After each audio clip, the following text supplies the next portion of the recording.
आरुष की रोने की आवाज सुनकर निधि दौड़ कर आती है और उसे गोद में लेते हुए फोन पर बात करती है।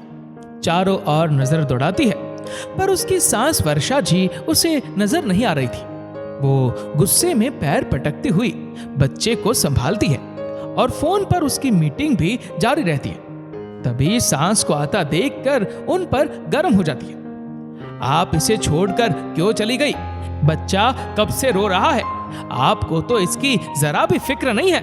आपको तो बच्चे पालना आता ही नहीं है। छोटा सा बच्चा रो रहा है और खुद न जाने कहां चली गई। जरा भी बच्चे का ख्याल नहीं है। मुझे तो लगा आप इसे संभाल लेंगी। और उसको गोद से उतार कर फिर से कमरे की ओर जाने लगती है। वर्षा जी देखती ही रह गई। ये पहली बार नहीं हुआ है जब बहू उन पर इस तरह से गर्म हुई है। बहू नौकरी करती है तो काम का तनाव रहता है, पर इसका ये मतलब नहीं कि जो मन में आए वो कह दे और मैं सुनती रहूं। पास ही सोफे पर पसर कर क्रिकेट मैच देख रहा रोहित भी कुछ नहीं कह रहा था। वो चुप रहकर अपनी पत्नी के गलत व्यवहार को ही बढ़ावा दे रहा था। वर्षा जी ये सोचकर रसोई में चली गई थी कि रोहित तो इधर बैठा है तो वो आरुष के लिए दूध बनाकर ले आएगी।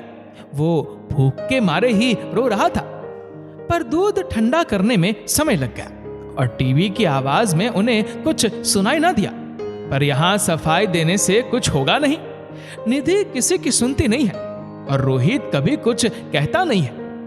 बहू इनका दिन में 100 बार अपमान कर देती है और उनके बेटे को इससे कोई फर्क नहीं पड़ता है। वर्षा जी अपने बेटे बहू के साथ फ्लैट में रहती है।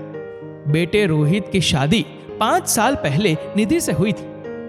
निधि और रोहित एक ही ऑफिस में काम करते थे, तो उन्होंने एक दूसरे को पसंद कर लिया था।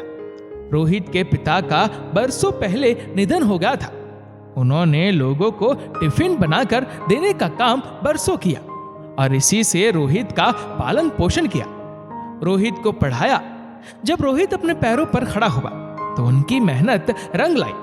अब रोहित उनसे कहता था कि ये टिफिन का काम बंद कर दो, पर उनका कहना था कि उनका खाना आज भी लोगों को बहुत पसंद आता है और कई बुजुर्ग और नौकरी पेशा उनसे टिफिन लेते हैं। शादी के बाद उनका ये काम निधि को भी अखरता था, पर वो अपने पुराने घर में ये काम करती रही। निधि ने जल्दी ही नया फ्लैट ले लिया और रोहित को उसमें साथ लेकर आ गई कि उनका ऑफिस यहाँ से पास पड़ता है।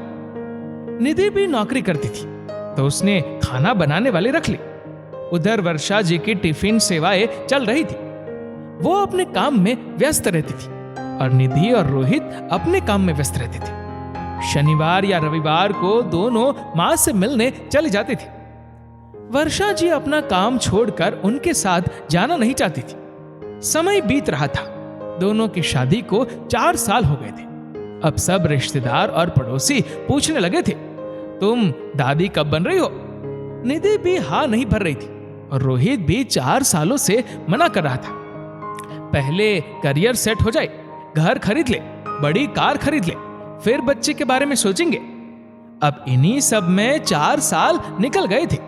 अब वर्षा जी एक ही बात कहने लगी, अब तो पोते का मुंह दिखा दो। निधि और रोहित ने भी खुशखबरी सुना दी। बहू के पांव भारी है। ये सुनते ही वर्षा जी खुश हो गई और उसका मनपसंद खाना बनाकर भेजने लगी। निधि को जो खाना होता था वो अपनी सास को बता देती थी। वर्षा जी के यहाँ डिलीवरी ससुराल वाले ही कराते थे, इसलिए बहू को मायके नहीं भेजा। उन्होंने 9 महीने निधि का खूब ख्याल रखा और जैसे ही निधि ने बेटे को जन्म दिया, अपने पोते को देखकर वो निहाल हो गई। अब आरुष को पालने की बारी आई तो निधि और रोहित के हाथ पैर फूल गए। उन्होंने अपनी मम्मी से यहीं रुक जाने को कहा कि वो लोग इतने छोटे बच्चे को पाल नहीं पाएंगे और एजेंसी की आया पर वो भरोसा नहीं कर सकते। तो पोते के मुंह में फंसकर वो भी रुक गई और कुछ महीनों के लिए अपनी टिफिन सेवाएं बंद कर दी। अपना जरूरी सामान लेकर वो बेटे बहू के फ्लैट में रहने को आ गई। आरुष रात भर रोता तो वो उसे चुप कराती थी। निधि तो अपने ऑफिस का काम करके सो जाती थी। कुछ ही महीनों में ऑफिस के कारण निधि ने अपना दूध पिलाना बंद कर दिया तो उसे ऊपर का दूध पिलाने लगी। अब ये जिम्मेदारी भी वर्षा जी पर आ गई थी। पोते को नहलाने, मालिश करने से लेकर खाने पीने तक का ख्याल वो ही रखती थी। वो ही सुबह से रात तक लगी रहती थी। दोनों ने बच्चा तो पैदा कर दिया था, पर सारी जिम्मेदारी वर्षा जी पर डाल दी थी।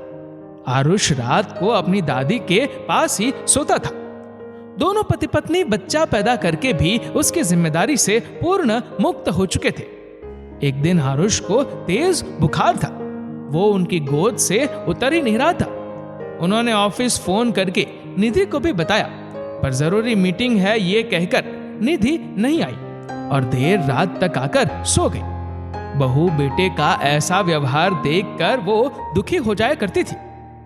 एक दिन सुबह आरुष दूध नहीं पी रहा था तो उन्होंने बहू को कहा, तुम इसे पिला दो, इसे मम्मी के हाथ से पीना है। पर निधि ने मुंह फेर लिया और अपने मोबाइल पर काम करने लगी।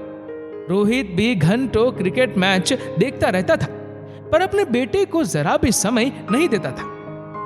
मम्मी जी, मैं ऑफिस की एक सहेली की सगाई की पार्टी में जा रही हूँ, आप इसे दूध पिलाकर सुला दीजिएगा।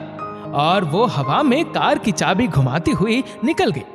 रोहित भी आया और दोस्तों के साथ वीकेंड मनाने चला गया।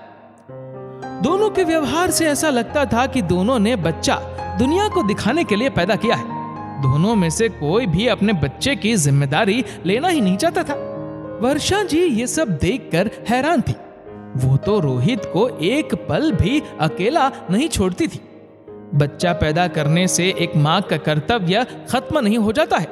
बच्चे का पालन पोषण भी करना होता है। बच्चा माँ और पिता दोनों की जिम्मेदारी होता है। अपने बच्चे को पालना, उसकी हर बाल गतिविधियों को देखकर एक माँ कितनी खुश होती है, उसे शब्दों में बयां करना मुश्किल है। बच्चे को जन्म देने से ही कोई माँ या पिता नहीं बन जाता है। माँ को अपनी नींद और पिता को अपना चैन खोना पड़ता है। माँ खुद गीले में सोकर बच्चे को सूखे में सुलाती है। जब बच्चे को तकलीफ होती है तो वो उसे माँ की गोद और पिता के कंधे चाहिए होते। उसमें वो अपने आप को सुरक्षित महसूस करता है और इसी सुरक्षा से वो जुड़ाव महसूस करता है। रोते हुए बच्चे को सिर्फ माँ की गोद चाहिए होती है। माँ की बाहों में समाकर वो खुश हो जाता है। माँ की लोरी सुनकर वो सुकून की नींद सोता है। पर यहाँ तो दोनों को घूमने फिरने और पार्टी से फुर्सत ही नहीं है। वर्षा जी ये सब काफी महीनों से देख रही थी। उन्होंने दोनों को समझाया भी था कि बच्चे को दादी से ज्यादा माँ और पिता की जरूरत है, पर दोनों को अपने काम और मौज मस्ती से फुर्सत ही नहीं मिलती थी। एक दिन निधि को बैग पैक करते हुए देखकर वर्षा जी ने पूछा, बहू कहाँ जा रही हो? मम्मी जी, मेरे ऑफिस का टूर जा रहा है। हम कुछ लड़कियां मिलकर गोवा घूमने की योजना बना रहे हैं। 4 दिन में मैं आ जाऊंगी। अच्छा है, पर आरुष कैसे रहेगा? इसे भी साथ ले जाओ, ये भी तुम्हारे साथ घूम लेगा। क्या मैं इसे गोवा साथ ले जाऊंगी तो मेरी सारी ट्रिप ही खराब हो जाएगी। आप हो ना, इसको संभाल लेना। और आपको इस बुढ़ापे में काम ही क्या है? निधि लापरवाही से बोली। ये सुनकर वर्षा जी चुप ना रह सकी। बहू, चाहे तुम कितने ही पढ़ी लिखी, नौकरी पेशा क्यों ना हो, पर तुम्हें बोलने की तो जरा भी तमीज नहीं है। मैं इतने महीनों से तुम्हारा व्यवहार देख रही थी।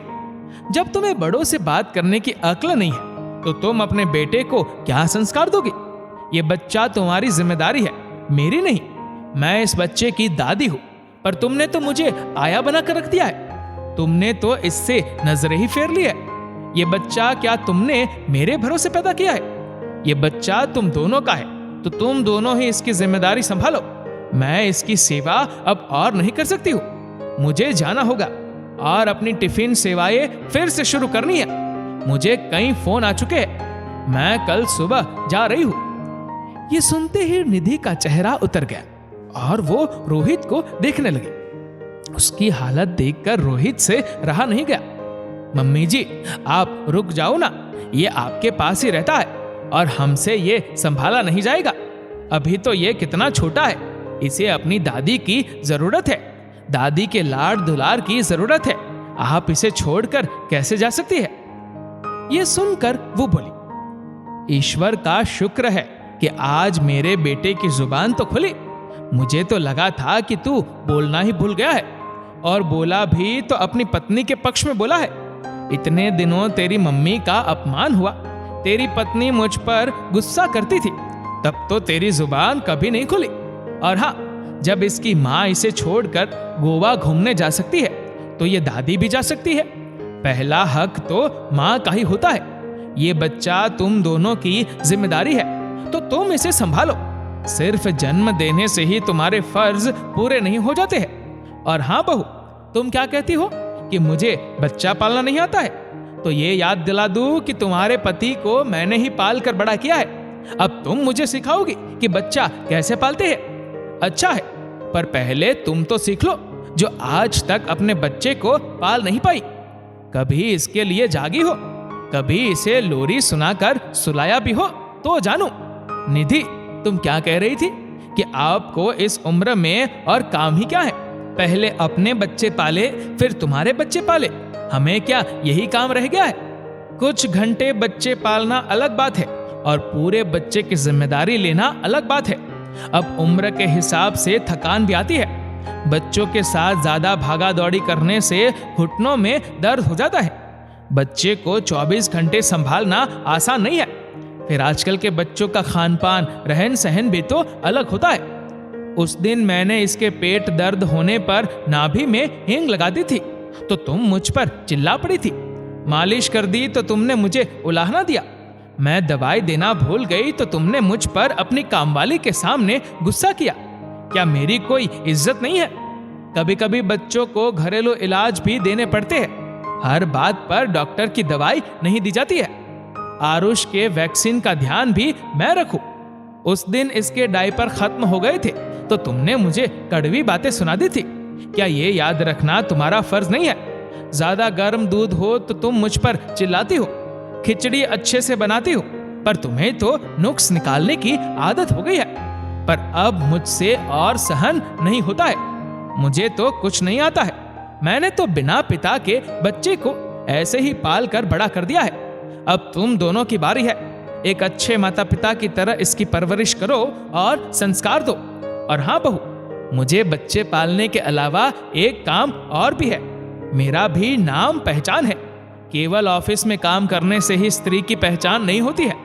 अपने हुनर से भी उसकी पहचान होती है। लोगों का पेट भरती हूँ, ये भी काम छोटा नहीं है। इसकी कमाई से ही मैंने तुम्हारे पति को पाल कर बड़ा किया है। वर्षा जी अगली सुबह अपने पुराने घर की ओर चली गई। निधि और रोहित को अपनी गलती समझ में आ गई थी। अब वो अपने बच्चे की परवरिश पर ध्यान देने लगे। निधि ने वर्क फ्रॉम होम ले लिया था। रोहित भी मैच छोड़कर आरुष को समय देने लगा।